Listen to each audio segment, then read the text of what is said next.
that chickadee feeling.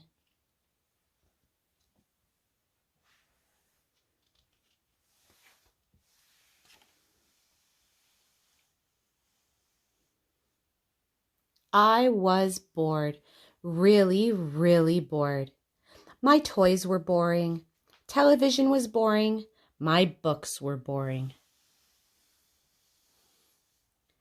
Even my sleeping dog Muffy was boring.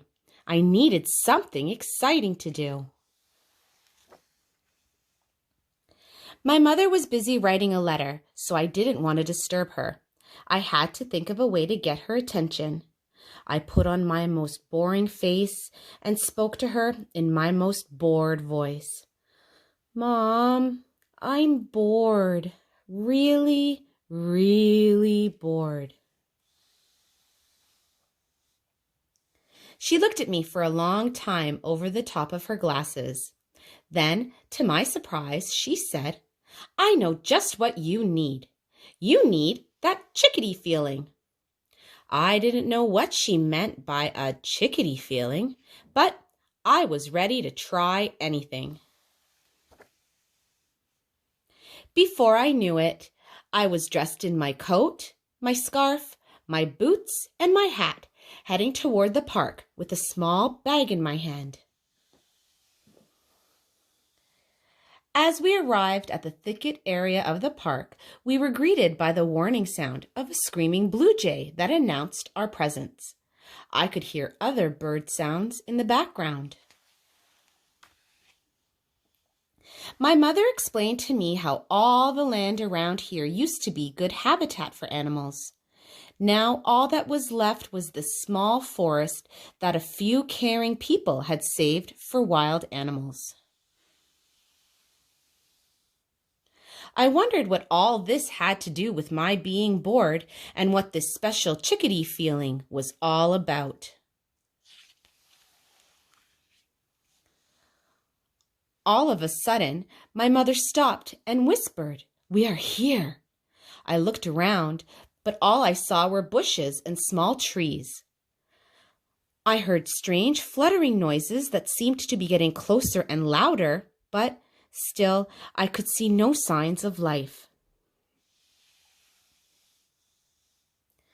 My mother told me to be patient as she took some sunflower seeds out of the small bag.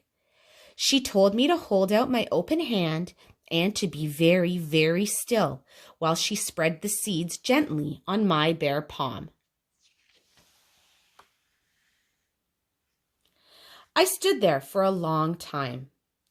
Then suddenly I heard the soft, gentle sound of tiny fluttering wings very close to us.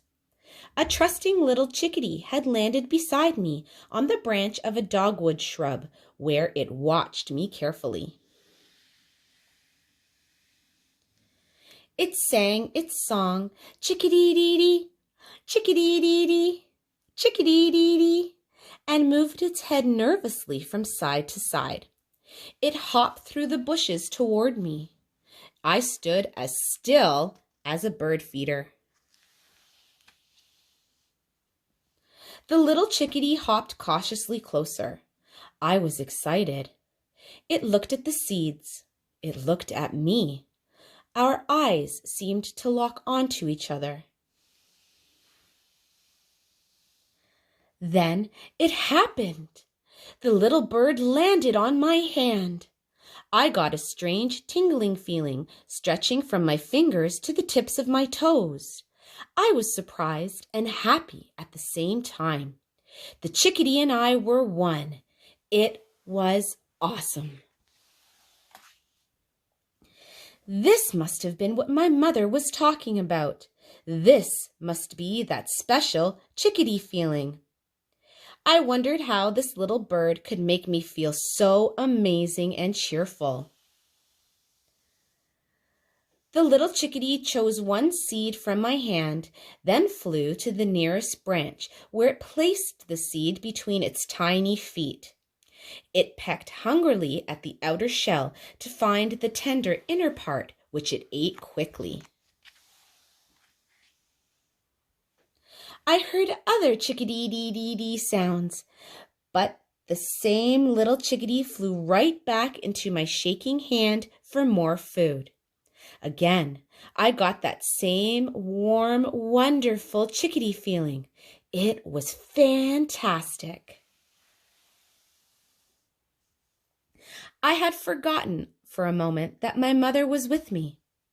When I looked at her, we both glowed with big beaming smiles. Do you know what?